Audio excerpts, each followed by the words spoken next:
सर्वप्रथम मैं कारगिल दिवस के अवसर पर भारत माता के उन जाबाज सपूतों को नमन करता हूं जो मातृभूमि की रक्षा के लिए अपने प्राणों की आहुति देने में पीछे नहीं हटे। मैं ऑपरेशन विजय की सफलता के 26 वर्ष पूरे होने पर समस्त देशवासियों को भी हार्दिक बधाई देता हूं। साथियों, कारगिल भारत माता के मुकुट में जुड़े हुए किसी हीरे के समान है और आज द्रास में कारगिल की इस वीर भूमि पर आप सभी सैनिकों के बीच उपस्थित होकर मैं जिस गर्व की अनुभूति कर रहा हूं उसे मैं शब्दों में बयां नहीं कर सकता हूं। साथियों, जो तिरंगा आज इस मेमोरियल पर इतनी शान के साथ लहरा रहा है, इसकी आन बान और शान की एक बहुत बड़ी कीमत है। आज से ठीक 27 वर्ष पहले 1999 की जुलाई में हमारी मातृभूमि पर कायरतापूर्ण और कुटिल हमला हुआ था। पाकिस्तान ने अपनी सेना के घुसपैठियों के माध्यम से छल बल और धोखे का सहारा लेते हुए हमारी चोटियों पर कब्जा कर लिया था। चोटियां थीं जो सर्दियों में खाली रहती थी और दुश्मन ने उसी संधिकाल का फायदा उठाया। लेकिन दुश्मन हमारी सेना के शौर्य और संकल्प की ऊंचाई को भांपने में चूक गया। हमारे जवानों ने सिर्फ पहाड़ की ऊंचाइयों को ही नहीं बल्कि मानवीय सीमाओं की हर परिभाषा को भी पार करके दिखाया सारी दुनिया को। कारगिल युद्ध केवल भारत की सैन्य और कूटनीतिक विजय नहीं थी मित्रों, वह एक ऐसा क्षण था जबकि सैनिकों का अदम्य साहस देखा, उनका शौर्य देखा। कारगिल युद्ध के समय भारतीय जवानों की वीरता का ऐसा इतिहास रचा था जो हर भारतवासी के लिए एक गर्व का विषय है। भारतीय सैनिकों के अद्वितीय शौर्य के बारे में फॉर्मर कैबिनेट सेक्रेटरी और यूएसए में भारत के एम्बेसडर रहे नरेश चंद्रा जी से यूएस आर्म्ड फोर्सेस के एक जनरल ने कहा था कि यूनाइटेड स्टेट्स मैरिन्स भी शायद वह नहीं कर पाते जो भारत के जवानों ने कारगिल में करके दिखाया है। उस जनरल ने कहा था, गोलियों के बौछार के बीच पहाड़ पर चढ़ते जाना, अपने सामने अपने साथियों को शहीद होते हुए देखना, फिर भी बिना रुके शिखर पर पहुंचकर दुश्मन से आमने सामने की लड़ाई लड़ना, ऐसा असाधारण शौर्य केवल भारतीय सैनिक ही दिखा सकता है।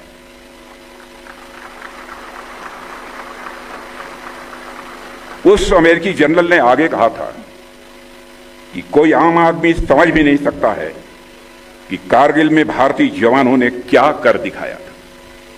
साथियों, आप जानते हैं 18,000 से 20,000 फीट की ऊंचाई, जहां तापमान रात को -40 डिग्री सेल्सियस तक गिर जाता है, जहां ऑक्सीजन की भारी कमी हो, जहां साधारण इंसान का जीवित रहना ही अपने आप में एक चुनौती है, और उसके ऊपर एक और चुनौती थी, स्ट्रेटेजिक डिसएडवांटेज, यानी दुश्मन ऊपर और बंकरों में सुरक्षित बैठा हुआ था और हमारे जवानों को सीधी खड़ी चढ़ाई चढ़कर उनकी गोलियों की बौछार का सामना करते हुए नीचे से ऊपर की ओर उन्हें आक्रमण करना था।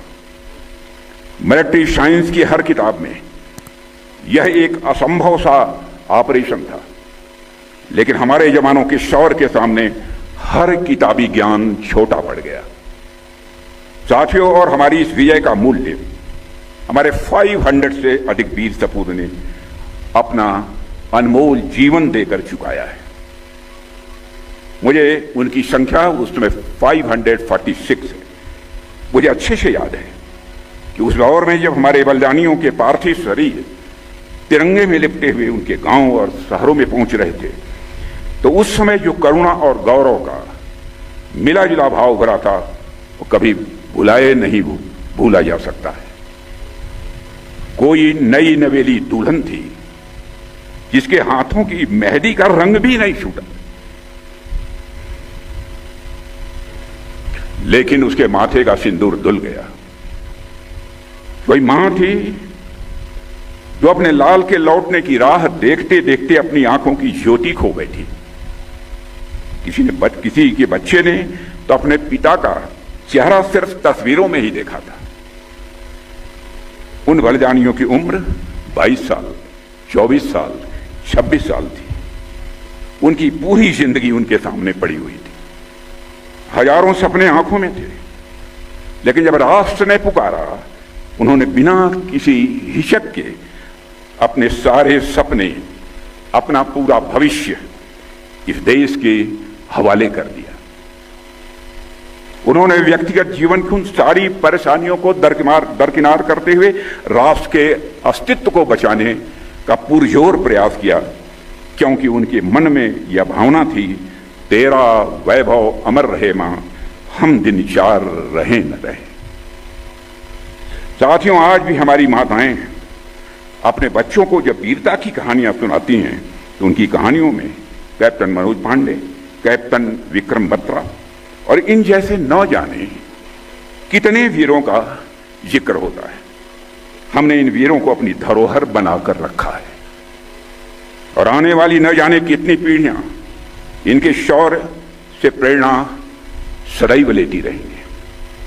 और साथियों, यही कारण है कि कारगिल विजय दिवस हमारे लिए एक सामान्य दिवस भर नहीं है।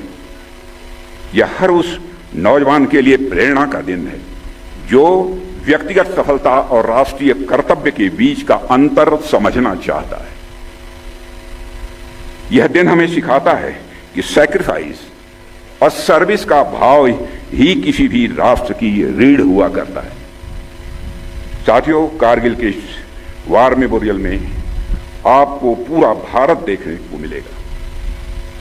इन बलिदानियों में आपको हिमाचल, नागालैंड, मेघालय, तमिलनाडु और भारत के हर क्षेत्र का नाम देखने को मिलेगा।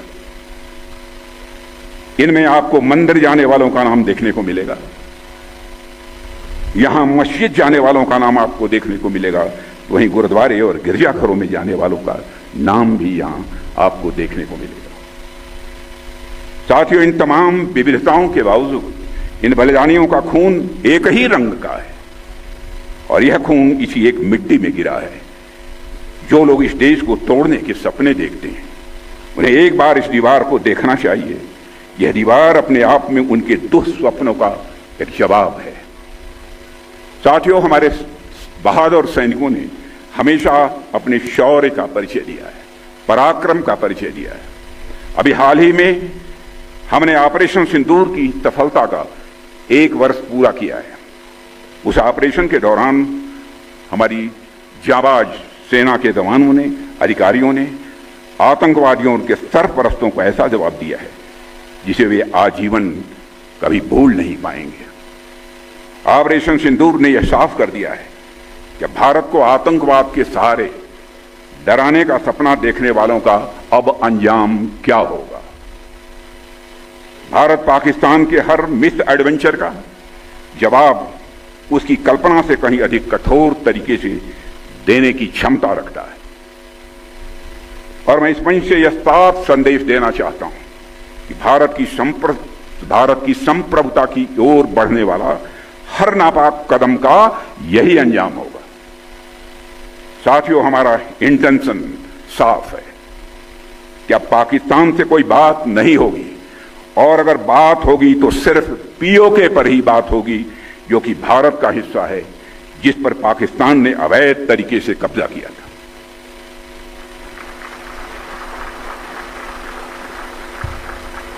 साथियों, पाकिस्तान ने इस समय आतंकवाद को अपनी सरकारी नीति का एक हिस्सा बना लिया है और वहां पर मिलिट्री और मिलिटेंट्स के बीच का फर्क पूरी तरह से समाप्त हो चुका है। वहां की सेना आतंकवादी संगठनों को संरक्षण ही नहीं देती है, उनके साथ मिलकर काम भी करती है। इसलिए हमने ऑपरेशन सिंदूर के समय ही यह साफ कर दिया है कि भारत अब आतंकियों और उनका पोषण करने वाली सरकारों को अलग अलग करके नहीं देखेगा। साथियों, कारगिल युद्ध को बीते हुए लगभग 27 साल गुजर गए और इन वर्षों में आज भारत और पाकिस्तान के रास्ते साफ साफ अलग दिख रहे हैं। आज भारत इनोवेशन के रास्ते खोज रहा है तो पाकिस्तान इन्फिल्ट्रेशन के नए रास्ते खोज रहा है। भारत चिप डिजाइन कर रहा है तो पाकिस्तान टेरर डिजाइन में लगा हुआ है। भारत स्टार्टअप इकोसिस्टम खड़ा कर रहा है तो पाकिस्तान टेरर इकोसिस्टम खड़ा कर रहा है।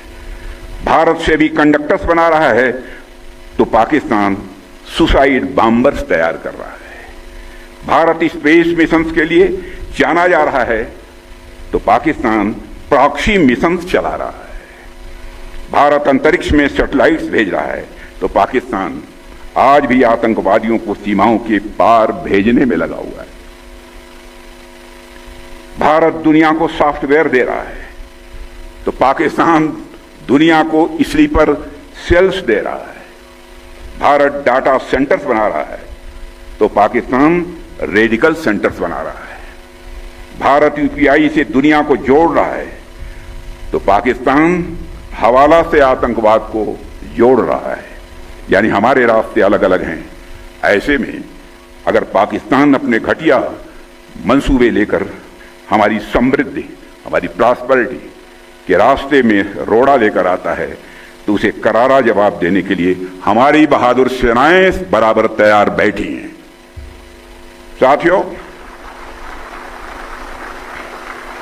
साथियों, आजकल आप देख रहे होंगे दुनिया के अनेक क्षेत्रों में इस समय कॉन्फ्लिक्ट्स चल रहे हैं। कई जगहों पर कई वर्षों से युद्ध चल रहा है। मिडिल ईस्ट और रशिया यूक्रेन में चल रहे कॉन्फ्लिक्ट भी वर्षों से चल रहे हैं। ऐसे लंबे संघर्ष केवल सेनाओं की ही नहीं बल्कि पूरे समाज और पूरे राष्ट्र की क्षमता, उसके धैर्य और उसके संकल्प की भी ये परीक्षा लेते हैं।